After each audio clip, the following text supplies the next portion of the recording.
Subscribe करें हमारे channel JP academy को और बेल आइकन पर क्लिक करें। हेलो दोस्तों, नमस्कार। एक बार फिर से स्वागत है आपका मेरे चैनल जेपी एकेडमी में। दोस्तों, जेल प्रहरी के सॉल्व पेपर, ओल्ड पेपर मैंने उठाए हैं, जिसमें आज का अपना टॉपिक रखा है अपने मैथ के मैं पूरे आपको 20 क्वेश्चन विद डिटेल सॉल्व करके दिखाऊंगा। तो बने रहें आज पूरे वीडियो में, आप मेरा वीडियो पूरा देखें, जिससे वो पूरे 20 के 20 क्वेश्चन क्लियर हो जाएंगे। साथ में टॉपिक भी आपको पता चल जाएंगे कि जेल प्रहरी में मैथ के कौन कौन से टॉपिक आने वाले हैं, और आप उसी प्रकार से अपनी तैयारी कर पाए। यदि दोस्तों आप मेरे नए मेहमान हैं तो मेरे चैनल को सब्सक्राइब जरूर कर लें और वीडियो को लाइक करें, शेयर करें ज्यादा से ज्यादा लोगों तक, ताकि ये इंपॉर्टेंट चीज आप लोगों की सबके पास पहुंच पाए। तो टाइम न लेते हुए शुरू करते हैं आज का अपना ये वीडियो। चलिए दोस्तों, देखते हैं आज का अपना हम पहला क्वेश्चन है, यदि x और y प्रतिलोम अनुपात में है। दो प्रकार के अनुपात होते हैं, एक होता है समान अनुपात, एक होता है प्रतिलोम अनुपात। प्रतिलोम अनुपात मतलब होता है उल्टा संबंध। तो निम्नलिखित में से कौन सा संबंध सही है? तो x अगर प्रतिलोम अनुपात बोल रहा है तो बटे में y लिखना होता है, और यदि समान अनुपात बोल रहा है तो x बराबर y लिखना होता है। ये आपका चिन्ह जो है वो प्रतिलोम अनुपात का चिन्ह है। अब ये जब चिन्ह हटता है तो कोई ना कोई हमें एक नियतांक जोड़ना होता है। तो हम नियतांक जोड़ेंगे, x बराबर k जोड़ दो आप, 1/y। जब ये चिन्ह हटता है, बराबर का चिन्ह आता है, तो एक नियतांक जोड़ा जाता है, वो नियतांक आपका k रहेगा। अब यदि हम बटे का y इस तरफ लाएं तो वो x के गुणा में आएगा, तो ये हो जाएगा आपका x इंटू वाई बराबर k। अब आपको देख लेना है ऑप्शन में। देखो दोस्तों, पहला ऑप्शन ही मिल रहा है आपका एक्स वाई बराबर k, ये आपका रहेगा सॉल्व। हाँ दोस्तों, देखते हैं हम दूसरा क्वेश्चन क्या बोल रहा है। एक बॉक्स में 12 गेंदे हैं। कितनी है? एक बॉक्स में 12 गेंदे, 8400 गेंदे हैं। सभी गेंदों को पैक करना है आपको। पैक करने के लिए कितने बॉक्स की आवश्यकता होगी? तो दोस्तों, जितनी गेंदें हैं, गेंदों की संख्या में यदि हम एक बॉक्स में कितनी गेंदें आ रही हैं उनका भाग दे देंगे तो हमें कितने बॉक्स की जरूरत है वो पता चल जाएगा। तो 12 का भाग हम 84 में देंगे तो कितनी बार जाएगा? 12 छन 84 मतलब 6 बार जाएगा, 6000 बॉक्स हमें जरूरत होगी। तो देख लो आप ऑप्शन में 7000, 700, 800, चौथे नंबर पे आपका 6000 दिया गया है। चलते हैं अगले को देखते हैं हम, तीसरे नंबर का क्वेश्चन। तीसरे नंबर का आपका क्वेश्चन है, 5 की घात के रूप में 15625 को अभिव्यक्त करना है। तो आप इसके गुणनखंड करेंगे, फटाफट सब लोग गुणनखंड करेंगे आप 15625 के। आप इसको काटेंगे 5 का पहाड़ा, 5 के पहाड़े से इसका भाग देंगे, इसे देते चले जाएंगे। कब तक देते चलेंगे? जब तक 1 ना आ जाए। 5 का भाग हम इसमें देंगे, फिर 5 का देंगे, फिर 5 का देंगे, ऐसे ही हम आगे देते जाएंगे। तो आपका ये जो 15625 है वो कितनी बार आने वाला है? 5 गुणे 5 गुणे आपका 6 बार आने वाला है। 5 गुणे 5 गुणे 5 6 बार, गुणे 5 गुणे 5। तो हम इसको क्या लिख सकते हैं? 5 की घात 6 लिख सकते हैं। जब आप काटोगे तो पूरा पूरा कितनी बार में कटेगा? 5 बार, 6 बार में। ठीक है, तो हम क्या लिखेंगे इसको? 5 की घाते 6। तो आंसर क्या होगा आपका? तीसरा आंसर होगा। और चलते हैं, चलिए दोस्तों देखते हैं हम अगला क्वेश्चन। अगले क्वेश्चन में सॉल्व करना है आपको। ये क्वेश्चन देखें, पूरा पॉइंट में दिया गया है। तो ये क्वेश्चन सॉल्व करना बहुत आसान रहता है, बस हमें कोष्टकों के बारे में जानकारी होना चाहिए। कोष्टक 3 भाई हैं ये। सबसे छोटा कोष्टक, और इसके बाद आता है मंझला कोष्टक, और आता है बड़ा कोष्टक। तो हम देखेंगे सबसे छोटा कोष्टक सबसे अंदर होता है, सबसे पहले उसको सॉल्व करना होता है। जब वो सॉल्व हो जाए तो इसके बाद हम मंझले कोष्टक तक पहुंचते हैं, और जब मंझला कोष्टक भी सॉल्व हो जाए तब हम बड़े कोष्टक की तरफ पहुंच पाते हैं। तो आप सबसे पहले छोटा कोष्टक हटाने के लिए आप क्या करेंगे? तो छोटा कोष्टक हटाने के लिए सबसे पहले ये दोनों संख्याएं आपस में घटा देंगे। तो घटाओ आप 29 0.8 में से आपको 7.2 घटाना है, तो 8 में से 2 गए तो 6, 9 में से 7 गए तो 2, आपका 22 आ जाएगा। यानी ये कोष्टक हटके कितना आ जाएगा? 22। तो ये कोष्टक हटा और कितना आ गया? 22.6।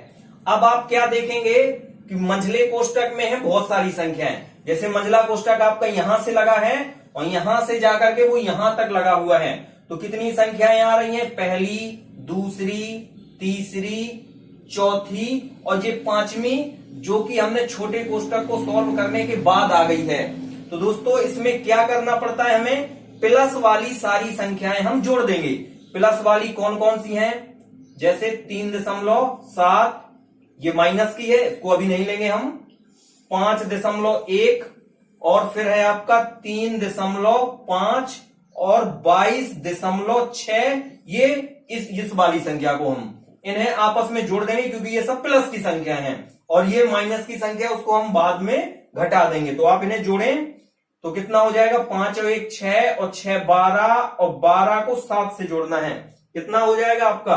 12 7 19, एक हासिल। अब हम क्या करेंगे? 3 2 5 5 10 10 3 13 1 14, 14 की 4 हासिल 1 और 2 और 1 3, तो आपका कितना आ गया? ये 34.9 जी आ गया आपका। अब इसमें से जो माइनस वाली संख्या आपको घटानी रहेगी, तो आप इसको घटा देंगे। 34.9 में से आप घटाएंगे 4.5, तो कितना बचेगा? 4। 9 में से 5 गए तो 4, 4 में से 4 गए तो 0 और ये 3, तो 30.4 बचा। अब 30.4 मतलब ये मंझला कोष्टक भी हमारा पूरा का पूरा क्या हो गया? हट गया। बचा क्या हमारा? 2.5। तो हम 30.4 में 2.5 केवल ये बचा है सॉल्व करने को, तो 2.5 जोड़ देंगे तो कितना हो रहा है? 9.32। तो आप इसमें देख ले कौन सा ऑप्शन मिल रहा है आपको? आपको मिल रहा है तीसरे नंबर का ऑप्शन। चलते हैं अगले क्वेश्चन में। चलिए दोस्तों देख लेते हैं अगला क्वेश्चन 5वें नंबर का। लिखा हुआ है एक्स अक्ष से एक बिंदु -5 6 की दूरी। तो मैं थोड़ा डिटेल में इस क्वेश्चन को बताना चाहूंगा। आप जानते हैं ज्यामिति होती है तो इसमें 2 अक्ष होते हैं, एक होता है एक्स अक्ष और एक होता है आपका वाई अक्ष। तो इसमें और ये जो बीच में होता है उसको बोलते हैं मूल बिंदु। ये 0 0 होता है। आपको पॉइंट दिया जाए 1 2, तो इसका अर्थ ये होता है कि एक यहाँ पे ये सब नंबर होते हैं 1 2 3, जैसे आगे बढ़ता जाता है ऐसे यहाँ वाई में बढ़ता जाता है। अब अगर आपसे 1 2 कहा जाए तो मतलब एक्स में आपको 1 चलना है, वाई में आपको 2 चलना है, तो आप यहां आ जाएंगे 1 2, 1 के और 2 के सामने। लेकिन जब हम एक्स अक्ष से किसी बिंदु की दूरी की बात करते हैं तो आपको ध्यान रखना है, जैसे एक्स वाई बिंदु है, एक्स वाई बिंदु की हम एक्स वाई बिंदु की अगर हम एक्स अक्ष से दूरी बताएं तो आपको दोस्तों वाई बताना होता है उल्टा। एक्स अक्ष बिंदु की एक्स अक्ष से दूरी वाई और बिंदु एक्स वाई की वाई अक्ष से दूरी बराबर एक्स, उल्टा बताना होता है। यदि आप एक्स जैसे -5 और 5 है तो ये बिंदु है, एक्स का मान आपका 5 कहलाएगा और वाई का मान आपका +5 कहलाएगा। अब एक्स अक्ष से दूरी पूछ रहा है तो वाई रखना होगा आंसर में, यानी क्या देंगे हम इसका आंसर? +5। इसका सही आंसर +5 होगा।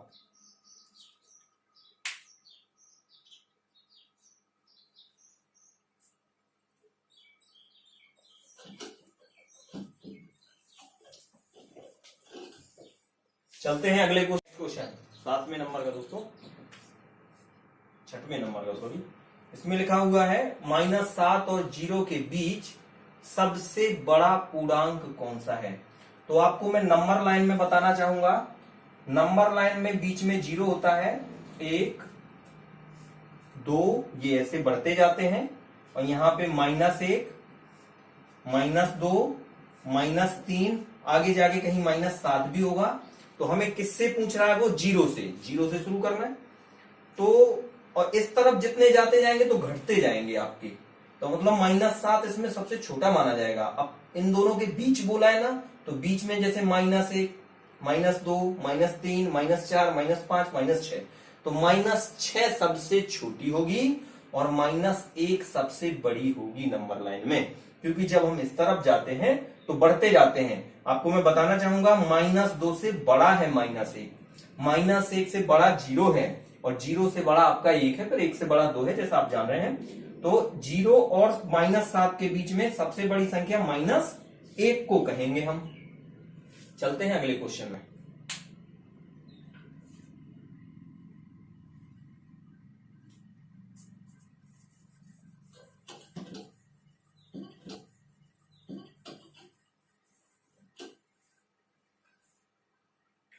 अगला क्वेश्चन है आपका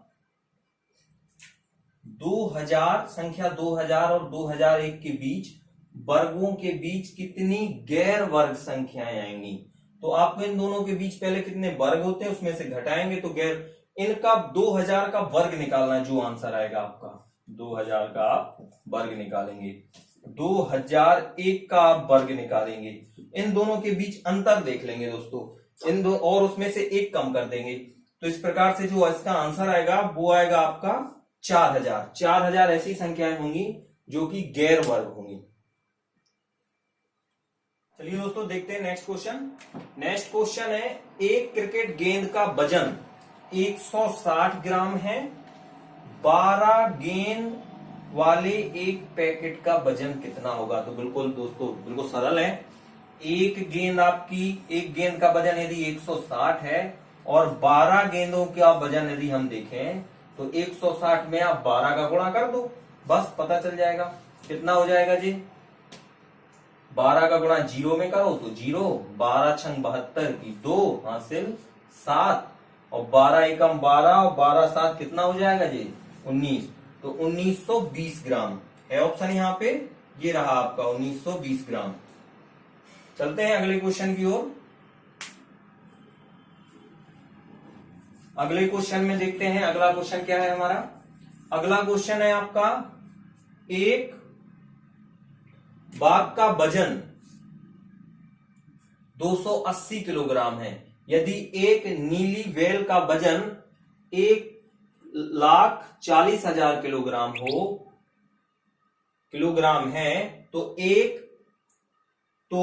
लिए कितने बाघों को एक साथ रखना होगा, उसके लिए कितने बाघों को एक साथ रखना होगा, ये क्वेश्चन है आपका।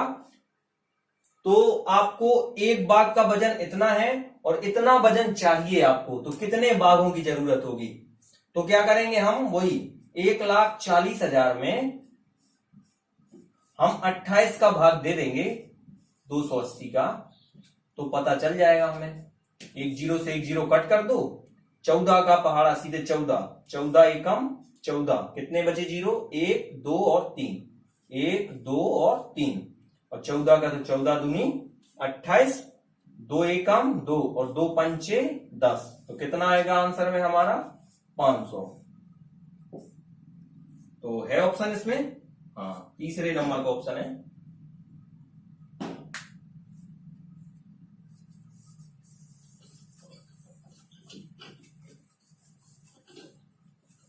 चलते हैं हम अगले क्वेश्चन की ओर।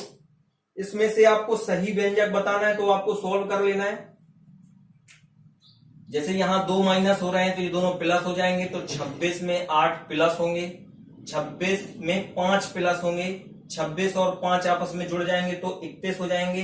31 में से यदि 8 घटाएंगे तो क्या आएगा, 31 में से यदि हम 8 घटाएंगे तो कितना आएगा आपका 22, और 26 में से 13 घटाएंगे तो 13 आएगा, मतलब ये गलत हो रहा है। इसके बाद यदि हम देखें ये माइनस माइनस की संख्या अगर 124 और 34 जोड़ेंगे तो 90 तो बिल्कुल नहीं होगा, तो ये भी ऑप्शन आपका गलत हो रहा है।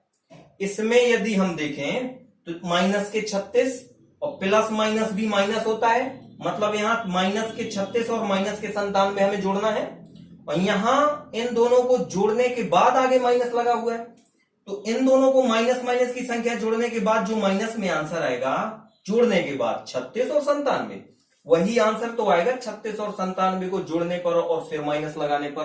तो आपका कौन सा आंसर हो जाएगा?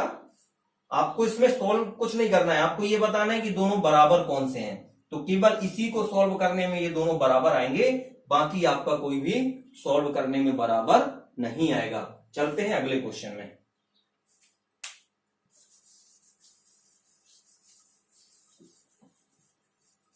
अगला क्वेश्चन है आपका के किस मान पर रैखिक समीकरण 2x माइनस 3y बराबर 13 और के एक्स माइनस 8y बराबर 40। तो दोस्तों जब इसमें दो समीकरण दिए जाते हैं, जो आपका पहला समीकरण होता है, पहला समीकरण, उसमें x के साथ होता है मान, उसको हम a1 कहते हैं। जो y के साथ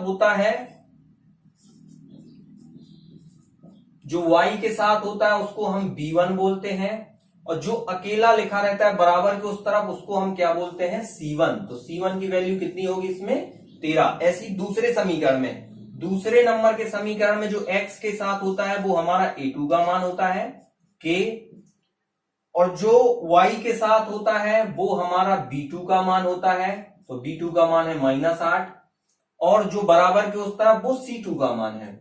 अब दोस्तों इसमें तीन प्रकार के ये समीकरण होते हैं। पहला प्रकार होता है अद्वितीय हल। अद्वितीय हल की कंडीशन होती है कि a1 बटे a2 बराबर में नहीं होता है किसके? b1 बटे b2 के। और कोई हल नहीं है में कंडीशन होती है a1 बटे a2, आपका जो ये पूछ रहा है कोई हल नहीं, तो कोई हल नहीं में होता है a1 बटा a2 बराबर चला जाता है जी b1 बटे b2 के, और बराबर नहीं होता है जी c1 बटे c2 के।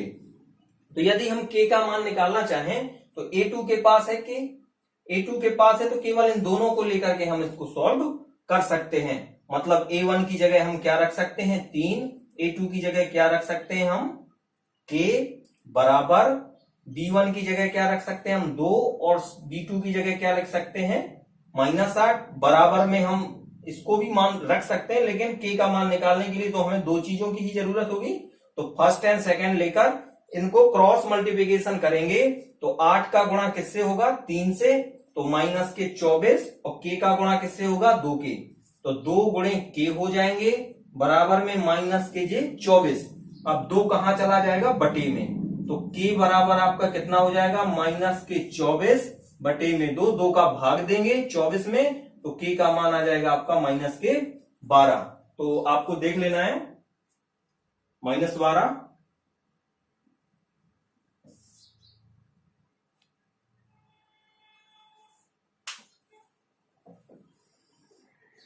थोड़ा एक आप देख लें, b का जो मान है y के साथ में माइनस के 2 है, तो हम यहां माइनस लेंगे, -2 ही लेंगे।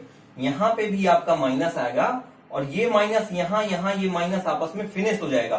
तो ये आपका माइनस हट गया, तो फिर ना यहां माइनस आएगा और ना यहां माइनस आएगा, क्योंकि 3 का गुणा 8 से होगा तो 24, k का गुणा 2 से होगा तो 2 गुणे k, और फिर k का मान निकालने के लिए 2 का हम भाग दे देंगे 24 में, तो +12 आंसर आएगा। देखिए दोस्तों अगला क्वेश्चन है आपका 12वें नंबर का। इसमें लिखा हुआ है 50 छात्रों की एक कक्षा में 36% लड़के हैं, कक्षा में लड़कियों की संख्या ज्ञात करें। तो आपको मैं बता देना चाहता हूं, जो तो कुल छात्र होते हैं, छात्रों में दोनों को काउंट किया जाता है, लड़कों को भी और लड़कियों को भी। तो जो स्कूल के पूरे छात्र हैं उनको हम 100% के बराबर मानते हैं। अब क्वेश्चन में जैसा कि हमें दिया गया है कि 36% लड़के हैं, तो लड़कों का हमने प्रतिशत 36 लिख दिया। लड़कियों का होगा कैसे? 100 में से यदि टोटल स्टूडेंट में से लड़कों को घटा दिया जाए तो लड़कियों का बच जाएगा। तो 100 में से यदि हम 36 घटाएंगे तो 64 बचेगा। क्या बचेगा? यानी यदि लड़कों का परसेंट 36 है तो लड़कियों का कितना होगा? 64। अब हमें टोटल स्टूडेंट दिए गए हैं 50, तो 100 की वैल्यू है। अब हमें क्या निकालना है? आपका लड़कियों की संख्या। तो लड़कियां कितनी है? 64%, तो 64 बटे, अब ये 50 किसके बराबर था? 100 के, तो बटे में क्या लिखेंगे हम? 100। 50 से काट दो सीधे 100 को, 50 एकम 50, 50 दूनी 100, और 2 का भाग आप 64 में दोगे तो कितना आ जाएगा? 32। इसमें आप ऑप्शन देख लें, तीसरे नंबर का ऑप्शन चलते हैं अगले क्वेश्चन की ओर। अगला क्वेश्चन है आपका यदि p बराबर -2 है तो 27 गुणे 4p माइनस 16 गुणे 4 प्लस 7। तो इजी है, आप क्या करेंगे यहां पे 27 गुणे 4, p लिखा है तो p की जगह आप माइनस के 2 लिख दोगे।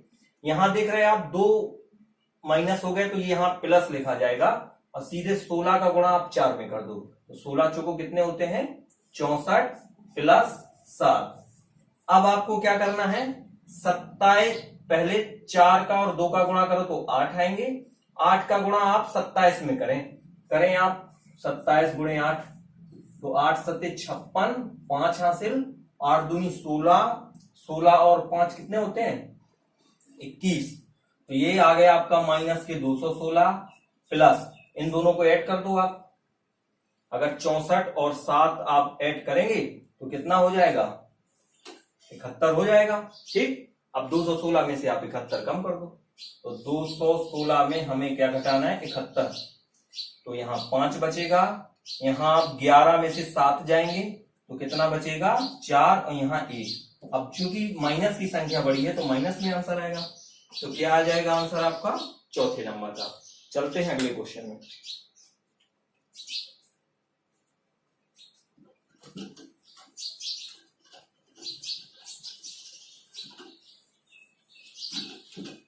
अगला क्वेश्चन क्या है आपका, निम्नलिखित में से कौन इकाई के अंक 1 के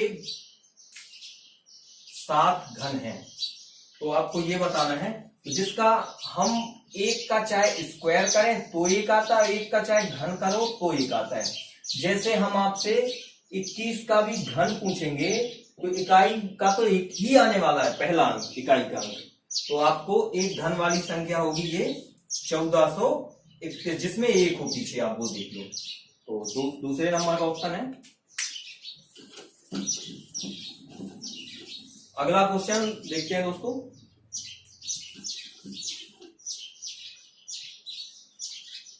जॉन ने एक केक का 5/9 भाग खाया, ये उसने खुद ने खाया।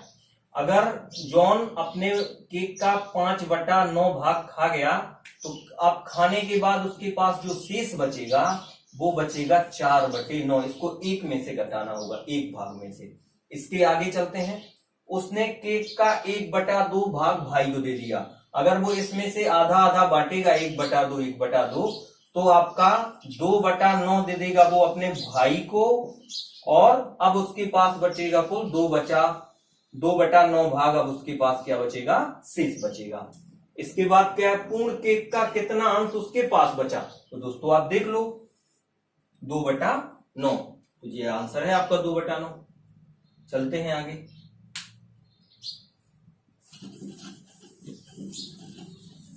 अगला क्वेश्चन दोस्तों 16 नंबर क्वेश्चन है। ये बहुत इजी क्वेश्चन है, सीधा सीधा सॉल्व हो रहा है। 7/5 गुणे 11/2 माइनस 7/5 और गुणे 3। यदि कट रहा हो तो काटना है, नहीं कट रहा है तो सीधा गुणा करना है। तो शायद कहीं नहीं कट रहा है, 5 का 2 कहीं भाग नहीं जा रहा है, तो 11 7 77, 5 दूनी 10, यहां हो जाएगा 7 21/5। एलसीएम लेंगे तो 10 लेंगे एलसीएम, तो यहां 77 ही आएगा। और यहां दोस्तों 2 का गुणा हो जाएगा तो 42 हो जाएंगे। 77 में से 42 कम करेंगे, कितना आएगा आपका, 7 में से 2 गए तो 5 आता है, और 7 में से 4 गए तो 3 आता है। बटे में 10, 5 से कट रहा है, 5 सत्ते 35, 5 दूनी 10, यानी 7/2। देख लें आप, ऑप्शन है 7/2, बिल्कुल है दूसरे नंबर पे। चलते हैं आगे।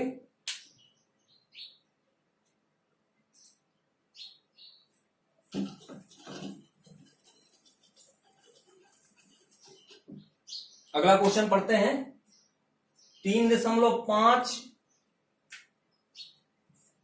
मीटर व्यास वाली एक अर्धवृत्ताकार मेज को पॉलिश करने की लागत ज्ञात करें यदि पॉलिश की दर क्या है 10 रुपए प्रति मीटर स्क्वायर है।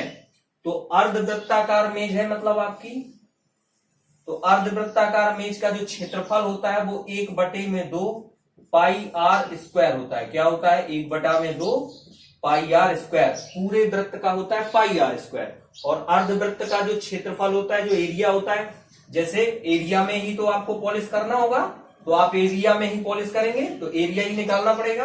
तो इसको थोड़ा सोल्व करते हैं। व्यास का आधा, इसको आधा भी करना पड़ेगा, तब त्रिज्या आ पाएगा। तो ये रहेगा आपका 1/2 पाई की जगह 22/7, आर की जगह 3.5/2 का स्क्वायर, ऐसे करना पड़ेगा। अब हम अगर इसमें दें 2 एकम 2 और 11 दूनी 22, तो 11/7, यहां से दशमलव हटाओगे तो बटे में 20 आएंगे।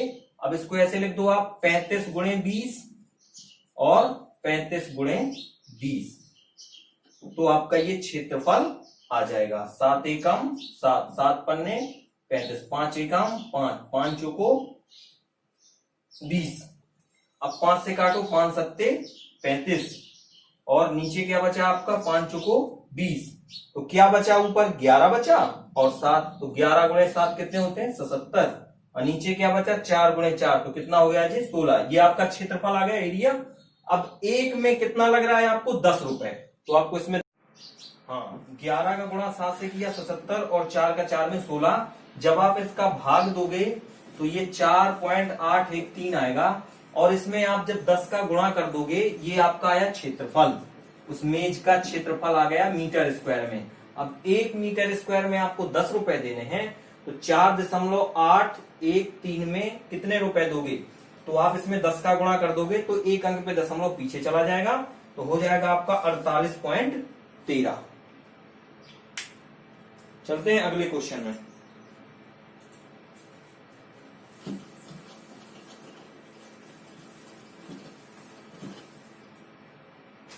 अगले क्वेश्चन में देख लेते हैं दोस्तों क्या है। अगले क्वेश्चन में आप देख रहे हैं 60 माइनस 4 की घात 3, तो 4 की घात 3 कितने होते हैं 64 होते हैं। तो 60 माइनस 4 चुको 16 चुको 64, तो यहां ये 64 आ जाएगा, प्लस आपको यहां पहले क्या करना पड़ेगा, इकट्ठा अंडर रूट लगा है तो इन दोनों को आपस में जोड़ना पड़ेगा। यदि आप 576